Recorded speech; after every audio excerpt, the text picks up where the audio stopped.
If you want to practice flying in the Battlefield 6, you can easily do that by opening multiplayer. Now, I can recommend you to go to the browse servers, and over here, go to the filters for the first and pick your region to avoid some kind of the lags.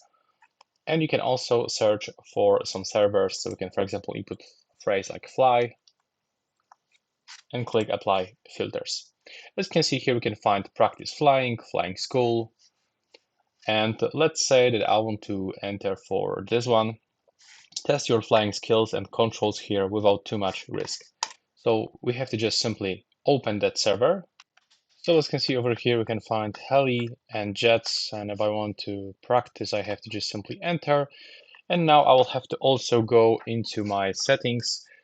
Depends if you're playing all controller on mouse and a keyboard, you can just simply go over here for the presets and check what buttons you have to use for your heli or for aircraft. You can also customize it by going into aircraft, for example, mapping, so we can change options. And now we can just simply start flying. So yeah, that's pretty much it for this video. I hope you'll find it useful.